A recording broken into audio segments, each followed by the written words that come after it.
हाँ विद्यार्थी जी, मौका इसलिए नहीं दे रहे हैं क्योंकि क्वेश्चन मैं खुद बोल देता हूँ, तो हमें लगता है कि आज आपको सीखना, आपको बनाने के लिए नहीं दे रहा हूँ, बनाने के लिए दूंगा तो आपको बिल्कुल पढ़ने का ही मौका दे दूंगा। तो चलिए ध्यान दीजिए, मैं पढ़ते जा रहा हूँ। मैं हमसे फास्ट होंगे, मेरा दावा है विद्यार्थी जी, आप हमसे भी फास्ट करेंगे। जैसा ही पढ़ेंगे आपको केवल पता चल जाएगा। ध्यान दीजिए, मैंने इतने दिनों पढ़ाया, मैंने केवल बहुत सारे विद्यार्थी बोलते, मैं कहता देखो ये तो औसत लग रहा है, तो सर बोलता सर छोड़ दिए अब बन जाएगा, मतलब उसे दिमाग में केवल आना चाहिए कि औसत लग रहा है। तो यहाँ औसत बनाना नहीं, औसत को पहचानना है। और यहाँ तो अभी साफ लिखा हुआ है विद्यार्थी जी, कृषि श्रमिक की औसत वार्षिक आय रुपये में एस है। कृषि श्रमिक का औसत एस है और अन्य श्रमिक का औसत वार्षिक आय टी है। कृषि श्रमिक और अन्य श्रमिकों की संख्या का 11 गुना है। कृषि श्रमिकों की संख्या अन्य श्रमिकों की संख्या का दो तरह की संख्या है विद्यार्थी जी, केयर कीजिएगा, मैं बिल्कुल धीरे धीरे बोल रहा हूं। मैंने कहा एक है कृषि श्रमिक, एक है अन्य श्रमिक। तो कृषि श्रमिक की संख्या, ध्यान दीजिए लिखा हुआ है, कृषि श्रमिक की संख्या अन्य श्रमिकों की संख्या का 11 गुना है, 11 गुना है, रेशियो हो गया संख्या का। इसका एवरेज एस है विद्यार्थी जी, इसका एवरेज टी है। तो पूरे का एवरेज क्या होगा? अब एस और टी से डरने की जरूरत नहीं है। आप लोगों ने पढ़ा है कि मानने की जरूरत नहीं है, यहाँ तो जल्दी से गुना कर देंगे। तो यहाँ हो जाएगा विद्यार्थी जी 11s प्लस 1t अब बटा टोटल संख्या 11 1 12, तो आंसर हो जाएगा 11s प्लस टी बटा 12।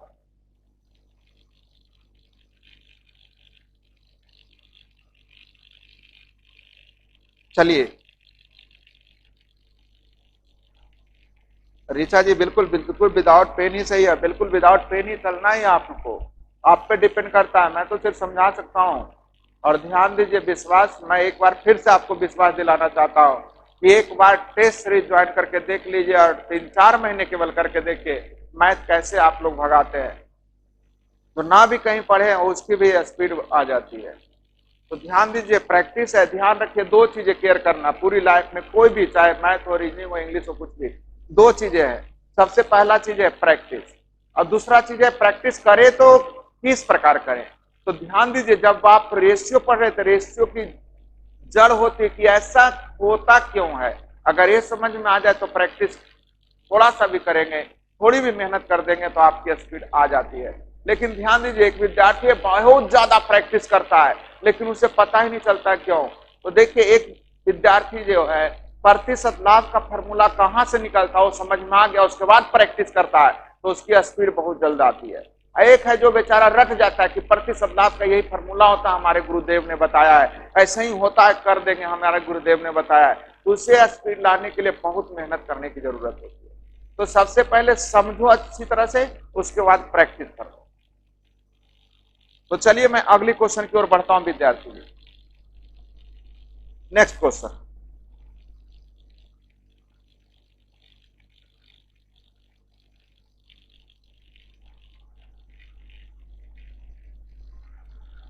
नेक्स्ट क्वेश्चन मैं चाहूंगा अब आप लोग बनाए, नेक्स्ट क्वेश्चन आप लोग बनाए, क्योंकि मैंने बताया अभी इस पे बातें कर ली थी। ध्यान दीजिएगा, थोड़ा फास्ट कीजिएगा। नेक्स्ट क्वेश्चन मैं आप लोगों के छोड़ रहा हूं, मैं 1 मिनट का टाइम दे रहा हूं, पूरे 1 मिनट का टाइम दे रहा हूं, थोड़ा सा केयर कीजिए और आंसर दीजिए।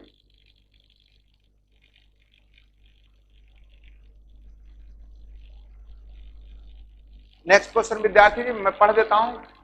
एक वर्ष में एक परिवार के प्रथम 3 माह का औसत मासिक खर्च 8400 रुपए, अगले 4 माह का औसत मासिक खर्च 10,080 रुपए, अंतिम 5 माह का औसत मासिक खर्च 10,608 रुपए है। यदि वर्ष के अंत में कुल बचत 8640 रुपए है तो उसके पूरे वर्ष के औसत मासिक आय ज्ञात करें। थोड़ा फास्ट कीजिएगा, मैंने क्वेश्चन पढ़ दिया, आप लोग जितनी जल्दी हो करें।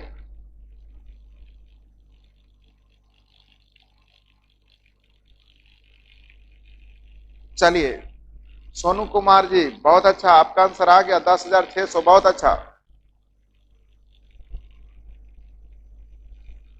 बहुत अच्छे विद्यार्थी जी।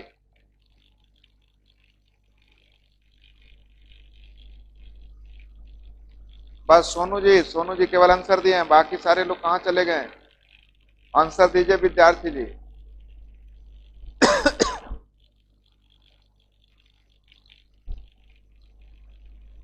साउंड थोड़ा इम्प्रूव हुआ, बढ़ाना पड़ेगा क्या?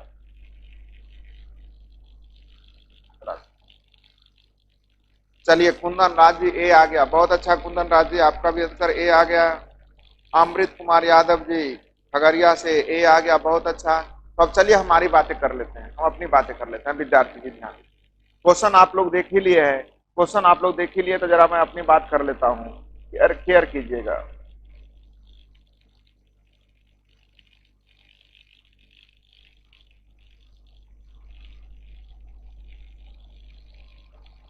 ध्यान दीजिएगा विद्यार्थी जी, 3 माह का औसत मासिक खर्च दिया हुआ है, 3 माह का औसत मासिक खर्च दिया हुआ है 8400 रुपए। 3 माह का औसत मासिक खर्च दिया हुआ है 8400 रुपए। 4 माह का औसत खर्च दिया हुआ है 10,080 रुपया, 10,080 रुपया। अगले 5 माह का, अंतिम 5 माह का दिया हुआ है 10,608 रुपया, 10,608 रुपया। विद्यार्थी जी औसत मासिक खर्च दिया हुआ है, औसत मासिक खर्च दिया हुआ है, तो औसत मासिक खर्च का मतलब 1 महीने का खर्च इसमें निकल जाएगा। तो चलिए आप लोगों ने अभी हल किया था, 1 महीने का खर्च आप लोग को निकालने के लिए सिखाया था, तो शायद मेरे ख्याल से 9880 रुपया आया था। 1 महीने का औसत खर्च आप लोग को समझ में आ गया था विद्यार्थी जी, 9880। अभी जस्ट पहले इसके क्वेश्चन को मैंने बताया है कि औसत मासिक खर्च हो गया। अब मैं आपसे एक छोटा सा क्वेश्चन पूछना चाहूंगा, ध्यान दीजिएगा। 1 महीने में आप 500 रुपए खर्च करते हैं और 200 रुपया बचाते हैं, यानी औसत आय कितना होती है? 700। फिर से 1 महीने में आप 500 रुपए खर्च कर देने के बाद भी आपके पॉकेट में 200 रुपया बचा हुआ है, इसका मतलब आपको पापा से कितना मिला था? 700। इसी तरह ध्यान दीजिए, औसत मासिक खर्च हो गया, उसमें अगर 1 महीने की बचत को जोड़ देंगे तो आय निकल जाएगा। 1 महीने की बचत को जोड़ देंगे तो आय निकल जाएगा। फिर से विद्यार्थी जी मैं फिर से आप लोगों से बातें कर रहा हूं, आप लोग हर 1 महीने 500 रुपए खर्च करते हैं, फिर भी 12 महीने के अंत में देखा कि आपको 12 महीने के अंत में देखा कि 1200 रुपये अभी भी बचे हुए हैं, तो 1200 रुपये 12 महीने में बच गया, यानी हर एक महीना 100 रुपया बचता था, यानी कि आपको घर से मिलता था 500, 100 बच रहा है 600 रुपया। तो औसत मासिक आय निकालने के लिए खर्च में बचत को जोड़ देना है, 1 माह के खर्च में 1 माह की बचत को जोड़ देना है। तो यहाँ 8640 रुपया जो बचत दिया हुआ है पूरे वर्ष का, तो 1 माह की बचत हो जाएगा विद्यार्थी जी, 1 माह की बचत हो जाएगा 8640 बटा 12। अब 12 से भाग दीजिए, बरसत है 84 बाकी 2, 12 दूनी 24, यानी 0 जुट जाएगा, 0 8 2 10 के 0 बाकी 1, 8 7 15 16 के 6 बाकी 1, 9 1 10, यानी 10,600। अर्थात आपका आंसर विद्यार्थी जी ए। हाँ 9880 आप लोगों को पहले से बता दिए थे, इसलिए मैंने लिख दिया डायरेक्ट कि टाइम क्यों नष्ट करें। चलिए रास बिहारी जी आपका भी आंसर आ गया। अच्छा देखिएगा, राहुल कुमार यादव जी बिहार शरीफ, ये छोड़ते ही नहीं हमें, कह रहे हैं कैसे सर 9800 आया? 9800 नहीं विद्यार्थी जी, 9880। और बोलिए 9880 सबको बताए हैं कि नहीं कि कैसे आया है? 2 बार बताए हैं। अभी लड़का कहाँ से कैसे कर रहे हैं मुझे पता नहीं, लगता है उग्रवादी आतंकवादी की तरह घुस चुके हैं, है ना, और सिर्फ सबको डिसमिस करते रहते हैं। आप लोग को बताया होगा, और किन्हीं को दिक्कत है 9880 कैसे आया तो बोल सकते हैं। 9880 में बताया हूं, किन्हीं और को लग रहा है कि नहीं बताएं तो जल्दी से जवाब दीजिए। अतुल कुमार सिंह जी दिल्ली से आगे, बिल्कुल बिल्कुल अतुल जी, मैं आगे ही बढ़ना चाह रहा हूं। नेक्स्ट क्वेश्चन की ओर बढ़ता हूं विद्यार्थी जी। सभी को 9880 बताए हैं, जिनको नहीं बताए नहीं लग रहा है पीछे बैक करके देख लीजिएगा विद्यार्थी जी। चलिए अगली क्वेश्चन की ओर बढ़ रहा हूं, ध्यान दीजिएगा।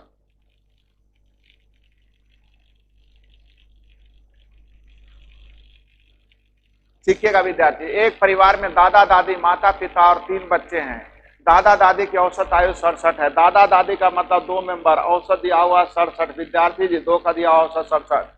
माता पिता की औसत आयु 35, माता पिता मतलब 2 की औसत आयु दिया हुआ 35, और 3 बच्चे हैं, तो तीनों बच्चों का औसत दिया हुआ है 6। तो क्या पूरे का औसत निकल जाना चाहिए आप लोगों को? ये तो औसत नाम ही दे दिया है। 2 का औसत 67 है, 2 का औसत 35 और 3 का औसत 6 है, तब पूरे का औसत क्या होगा? जितनी जल्दी हो हल कर सकते हैं, आपकी मर्जी हो। तो चलिए आप गुना भी कर सकते हैं, मान भी सकते हैं। तो मैं 35 को मान रहा हूं विद्यार्थी जी, 35 को मान रहा हूं। सीखिएगा 35 से ज्यादा है कि 35 से ज्यादा है, कितना ज्यादा था? 32, 32 दूनी 64। 35 से देखिएगा कम है, तो मैंने कहा माइनस करेंगे, कितना कम है? तो 29 कम है, तो 29 या 87। अब बटा टोटल 7 के लिए, तो ध्यान दीजिएगा विद्यार्थी जी 35 और ये माइनस में आ जाएगा, ध्यान दीजिएगा माइनस में आ जाएगा, जल्दी से केयर कीजिएगा। कितना माइनस में आ जाएगा विद्यार्थी जी, ध्यान दीजिएगा। तो आप बोलिएगा सर 23 माइनस में है बटा 7 के लिए, तो मैंने कहा 35 में मुझे घटाना है, सत्य इक्कीस 3.2 बटा 7। तो आपको सिखाए थे घटाने के लिए 35 में 3 नहीं बल्कि 4 घटा देंगे, 31.5 बटा 7, 31.5 बटा 7। विद्यार्थी जी अर्थात आपका आंसर बी, आपका आंसर बी। चलिए हल करने आ गया होगा। रवि भूषण जी बी बिल्कुल सही है, आशीष कुमार जी मुंगेर से बी, चलिए बहुत अच्छा। अब राहुल यादव बिहार से प्लीज सर बोल रहे हैं, प्लीज सर का मतलब मुझे नहीं समझ में आ रहा क्या बोल रहे हैं। राजकिशोर जी आगे चलिए सर, बिल्कुल बिल्कुल। नेक्स्ट क्वेश्चन आता हूं विद्यार्थी जी, आप लोग समझ में आ गया होगा। चलिए सभी का आंसर भी आ गया। अतुल कुमार जी जल्दी बिल्कुल सही है। तो अब ध्यान दीजिएगा, अब थोड़ा सा केयर कीजिएगा, अगली क्वेश्चन में चेंज करना चाहता हूं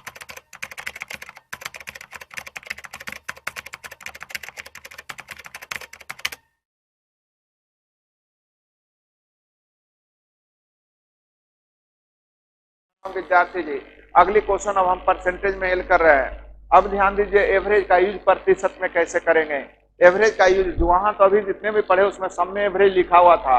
अब आपको प्रश्न समझना होगा विद्यार्थी जी की एवरेज है कैसे। तो चलिए मैं क्वेश्चन को आपको समझाते जाता हूं कि कैसे समझेंगे कि आप एवरेज का क्वेश्चन बना रहे हैं। तो सबसे पहले केयर कीजिएगा, लिखा हुआ है मोनू तथा सोनू के भार का अनुपात 4:5 है। मोनू में 12% की वृद्धि और सोनू में 16.5% की वृद्धि। तो बताइए कि कुल कितने प्रतिशत की वृद्धि। तो मोनू का प्रतिशत वृद्धि दिया हुआ है, सोनू का प्रतिशत वृद्धि दिया हुआ, पूरे का प्रतिशत वृद्धि पूछ रहा है। इसका मतलब प्रतिशत, यहां भी प्रति लगा हुआ विद्यार्थी। तो ध्यान दीजिएगा। अब दूसरी चीज 12% की वृद्धि, केयर कीजिएगा हम बताने क्या जा रहा है। 12% की वृद्धि, क्या किसमें 12% की वृद्धि। अगर कहेगा सोनू की आय में 12% की वृद्धि तो ऊपर रेशियो आय का चलेगा। अगर लिखा रहेगा सोनू की आयु में 12% की वृद्धि तो ऊपर रेशियो आयु का चलेगा। अगर लिखा रहेगा सोनू की संपत्ति में 12% की वृद्धि तो ऊपर संपत्ति का रेशियो चलेगा। अगर लिखा हुआ सोनू के वजन में 12% की वृद्धि अर्थात रेशियो वजन का चलेगा। तो रेशियो वजन का दिया हुआ विद्यार्थी जी 4:5। विद्यार्थी जी रेशियो दिया हुआ 4:5। अब सोनू में देखिए दिया हुआ 12% की वृद्धि, यहाँ दिया हुआ 16.5% की वृद्धि। तो बताइए कुल कितने परसेंट की वृद्धि। तो कुल कितने की वृद्धि, कितनी जल्दी हो हल कर देते हैं। तो छोटा है गुना भी कर सकते हैं, मान भी सकते हैं, हमारी मर्जी है। तो चलिए हम लोग 12 को मान लेते हैं। 12 से कितना ज्यादा है तो 4.5, 4.5 गुने 5, 4.5 गुने 5 बटा कै के लिए 9 के लिए। तो 4.5 से 2 बार में 2 से 2.5 बार में 2.5 बढ़ जाएगा। तो 12 में 2.5 जोड़ देंगे यानी 14.5 अर्थात आपका आंसर ए। विद्यार्थी जी आपका आंसर ए। तो आप लोगों को समझ में आ रहा होगा कि हम एवरेज का यूज किस तरह से कर रहे हैं। तो चलिए हम नेक्स्ट क्वेश्चन की ओर आ रहे हैं विद्यार्थी जी। बिल्कुल पल्लवी सिन्हा जी बिल्कुल 14.5 सही है। रवि भूषण जी बिल्कुल सारे लोगों का 14.5, बहुत अच्छा। मंटू जी आपका भी ये आया है। आनंद कुमार जी 14.5 सबका सही है। हाँ शांतनु कुमार जी ये क्या कर रहे हैं आप, 15.5 कर रहे हैं, गलत कर रहे हैं। शांतनु जी केयर करके बनाइएगा। तो चलिए अगली क्वेश्चन नेक्स्ट क्वेश्चन की ओर मैं बढ़ता हूं, ध्यान दीजिएगा।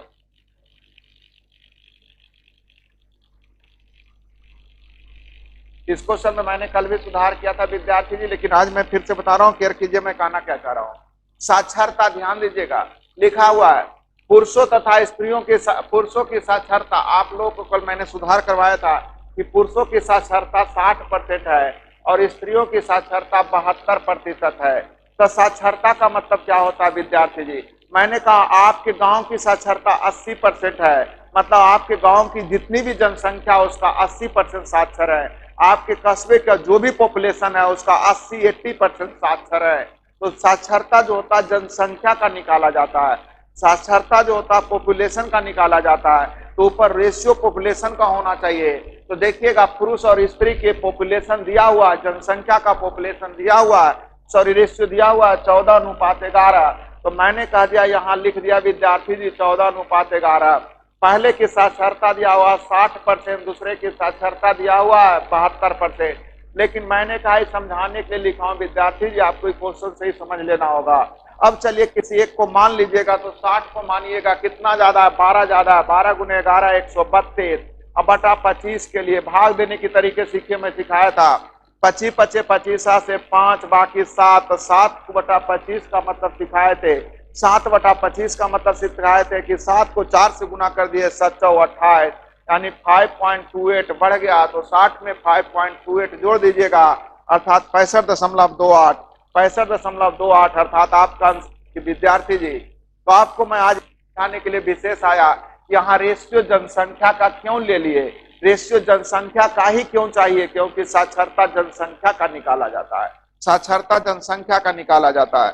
विद्यार्थी जी सारे लोगों को समझ में आ रहा होगा।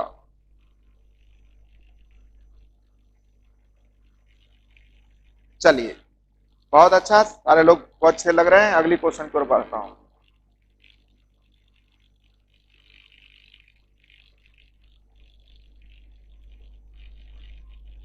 अगली क्वेश्चन सिखाने के लिए लाया हूं, विद्यार्थी जी समझने का प्रयास कीजिएगा, ध्यान दीजिएगा। अगली क्वेश्चन आपकी कंफ्यूजन को दूर करने के लिए आया है। कंफ्यूजन बहुत सारे कुछ क्वेश्चन में होते हैं, उसे दूर करने के लिए लाया हूं। एक थैले में 25 पैसे के 600 सिक्के, 50 पैसे के 1200 सिक्के हैं, उसमें से 12% 25 पैसे के सिक्के और 24% 50 पैसे के सिक्के निकल गए। तो पहला क्वेश्चन पूछ रहा है विद्यार्थी जी, कुल कितने, ध्यान दीजिएगा, पहली क्वेश्चन केयर कीजिए क्या पूछा जा रहा है। तो पहली क्वेश्चन पूछा जा रहा है, कुल कितने प्रतिशत सिक्के निकाले गए, कुल कितने प्रतिशत सिक्के निकाले गए, मतलब सिक्कों की संख्या कितना निकल गई, कितने प्रतिशत सिक्के निकाले गए, मतलब रेशियो सिक्कों की संख्या का चाहिए। तो सिक्कों की संख्या, पहला संख्या था सिक्कों का देख लीजिए 600 और दूसरा था 1200, 600 और 1200। अब ध्यान दीजिएगा, ये निकल गया है 12% और दूसरा निकल गया है 24%। ऊपर कटता है तो काट लीजिएगा, 1 और ये 2, छोटा है गुना भी कर सकते हैं विद्यार्थी जी, 24 दूनी 48 और 12, 48 और 12 60/3 का मतलब 20%, 60/3 का मतलब 20%, या मान भी सकते हो, आपकी मर्जी है। अगली क्वेश्चन क्या कर रहा है, केयर कीजिएगा, इसी पे समझाने की बात कर रहा हूं। कुल कितने प्रतिशत धन निकाले गए, कुल कितने प्रतिशत धन, धन का मतलब अमाउंट, कितने अमाउंट निकल गए, कितने धन निकल गए, अर्थात रेशियो ऊपर धन का चाहिए। तो 25 पैसे के 600 सिक्के, 25 पैसे के 600 सिक्के मतलब 150 रुपया, 25 पैसे के 600 सिक्के मतलब 150 रुपया, 50 पैसे के 1200 सिक्के मतलब 600 रुपया, और ये निकल गया है 12% और ये निकल गया है 24%। दोनों क्वेश्चन में अंतर डेवलप करने के लिए मैं आप लोगों को एक क्वेश्चन लाया हूं विद्यार्थी जी, दोनों में अंतर समझ में आ रहा होगा। ऊपर पूछ रहा था कितने प्रतिशत सिक्के निकाले गए, तो ऊपर रेशियो सिक्का का चाहिए, कितने प्रतिशत धन निकाले गए, तो ऊपर रेशियो चाहिए। तो आप देख रहे होंगे कट जाएगा 1:4, छोटा है गुना कर दीजिए, 24 और 96 12 108/5, 108 में 5 से भाग देने का मतलब है डबल करके 2 अंक के बाद 1 अंक के बाद दशमलव, 108 का दुगना होता 216, 1 अंक के बाद दशमलव यानी 1.6। तो दूसरा आंसर 1.6 आ गया, पहला आंसर 20% आया, अर्थात आपका आंसर ए। विद्यार्थी जी इस क्वेश्चन को समझ रहे होंगे। प्रतिशत में यूज जरूर हो गया है, लेकिन कैसे यूज हुआ है इसकी आया हूं, आंसर देने के लिए आज मैं नहीं आया हूं, आज आप लोगों को ध्यान दिलाने आया हूं कि कैसे यूज कर पाएंगे एवरेज को। एवरेज पढ़ा नहीं रहा हूं, विश्वास कीजिए, मैं अभी एवरेज नहीं पढ़ा रहा हूं, जब 2 टाइप खत्म हो जाएगा टाइप 3 पे आऊंगा तब समझना एवरेज पढ़ा रहा हूं। अभी मैं टाइप 1 में हूं, अर्थात पूरे मैथ की जड़ है, पूरे मैथ में इसका यूज होने वाला है विद्यार्थी जी। तो कितने प्रतिशत सिक्के निकाले गए, तो ऊपर रेशियो सिक्का का, कितने प्रतिशत धन निकाले गए, तो ऊपर रेशियो धन का। चलिए बबलू कुमार जी कोई बात नहीं, क्वेश्चन को ठीक पढ़िए। चलिए नेक्स्ट क्वेश्चन।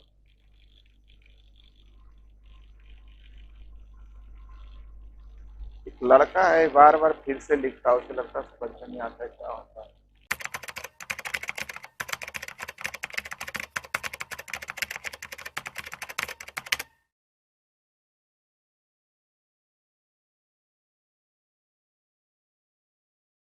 ध्यान दीजिएगा, एक कक्षा में 3 सेक्शन है जिसमें क्रमशः 40, 50 और 60 छात्र है।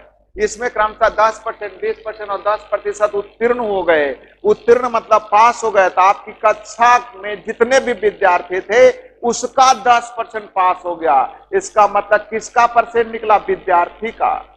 ध्यान दीजिएगा, आपके बैच में 25% लोगों की नौकरी लग गई। मतलब किसका 25%? तो जितना विद्यार्थी था उसका, अर्थात ऊपर रेशियो विद्यार्थी का चलेगा। तो ऊपर रेशियो विद्यार्थी की संख्या दिया है 40-50-60, 40-50-60 यानी 4:5:6 विद्यार्थी जी।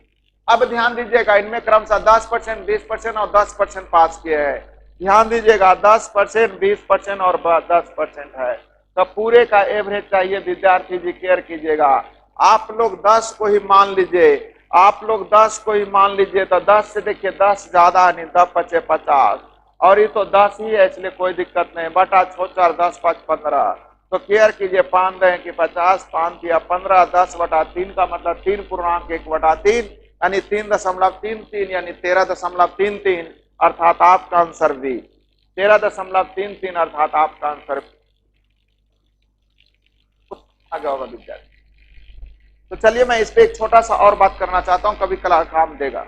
देखिएगा हम कहना क्या चाह रहे हैं, बैक आता हूं, ध्यान दीजिएगा विद्यार्थी। 4 5 6 में था, 4 में भी 10% पास किया और 6 में भी 10% ही पास किया। ध्यान दीजिएगा, पहला में भी 10% पास किया था, तीसरा में भी 10% पास किया था। इन दोनों का एवरेज सेम है, तो एक ही साथ लिख सकते हैं विद्यार्थी जी। 4 और 6 यानी 10 में हो जाएगा। ध्यान दीजिएगा, पहला में भी 10% है, दूसरा में भी 10% है। तो पहला था 4 विद्यार्थी, दूसरा था 6 विद्यार्थी, तो 6 4 10 में 10%।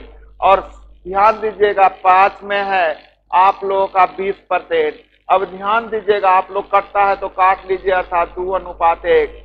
छोटा है गुना भी कर सकते हैं, देख लीजिए 20 और 20 40/3 का मतलब 13.1/3 यानी 13.33। ये 10 का 10% कैसे लिखे विद्यार्थी जी, समझ में आ गया होगा, क्योंकि पहला का भी एवरेज 10% है, पहला का भी एवरेज 10% ही है और तीसरा का भी एवरेज 10% है। इसलिए मैंने कहा पहला तीसरा को एक साथ लिख सकते हैं कि 6 4 10 का एवरेज 10% और 5 का एवरेज 20%। तो पूरे का एवरेज कितना होगा? आप लोग को 2 ही में निकल गया, छोटा हो गया, आसान हो गया। इस तरह से थोड़ी बड़ी ध्यान रखना, थोड़ा थोड़ा सीखते जाएंगे, बहुत बड़ी चीजें हो जाती है।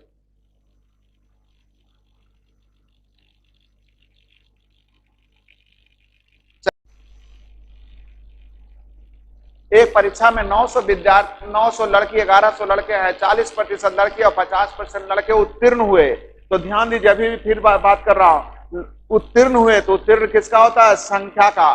तो ध्यान दीजिए, लड़की और लड़का का रेशियो हो जाएगा 9:11, 9:11। विद्यार्थी विश्वास कीजिए विद्यार्थी जी, अगर इसको परसेंटेज से बनाने जाइएगा, परसेंटेज से आप बनाने जाइएगा तो पहले 900 का 40% निकालेगा, फिर 1100 का 50% निकालेगा, फिर पूरे में कितना परसेंट हुआ वो निकालेगा। इसका मतलब 3 कैलकुलेशन हुआ और यहाँ कितना आसानी से बढ़ रहा है। देखिएगा, रेशियो हो गया 9:11। विद्यार्थी जी आप लोग कहीं भी पढ़े होंगे, इसे परसेंटेज से ही पढ़े होंगे। पहला में पर ध्यान दीजिएगा 40% दिया हुआ है, दूसरा में ध्यान दीजिएगा 50% दिया हुआ है। तो पूरे में कितना होगा? तो 40 को मान लीजिए 10 ज्यादा है, तो 10 × 11 110/20। 110/20 का मतलब समझ रहे होंगे विद्यार्थी जी, 5.5। तो 40 में 5.5 जोड़ देंगे, यानी 45.5, 45.5। तो चलिए ध्यान दीजिएगा 45.5। तो 45.5% विद्यार्थी जो है उत्तीर्ण हुए हैं। लेकिन यहाँ प्रश्न आपको घुमा दिया, अनुत्तीर्ण कितने हुए?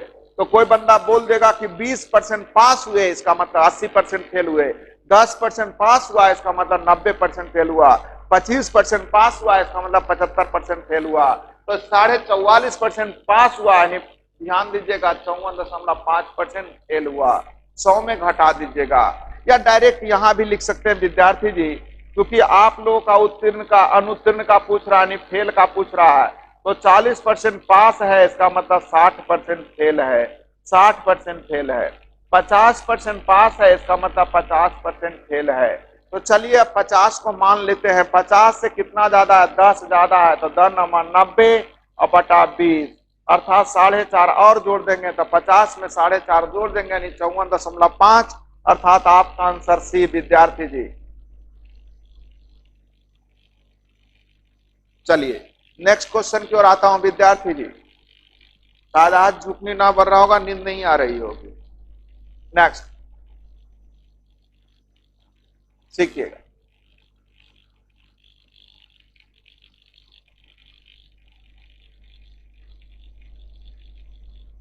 एक कक्षा में कुल 600 विद्यार्थी हैं, जिसमें लड़के तथा लड़कियां का अनुपात 3:2 है, जिनका प्राप्तांक, ध्यान दीजिएगा, लड़कियों का प्राप्तांक दिया हुआ है विद्यार्थी जी। लड़कियों का प्राप्तांक आप लोग का दिया हुआ है कितना? तो लड़कियों का प्राप्तांक दिया हुआ है 75% और लड़कों का प्राप्तांक दिया हुआ है विद्यार्थी जी 80%। तो पूरे का प्राप्तांक क्या होगा? तो चलिए छोटा है, गुना भी कर सकते हैं, मान भी सकते हैं। 75 मान लीजिए, 5 ज्यादा है, 5 दूनी 10 बटा 5 का मतलब 2, अर्थात 75 और 2 77, अर्थात आपका आंसर विद्यार्थी जी 77%। चलिए बहुत अच्छा, सारे लोग का आंसर आ रहा है।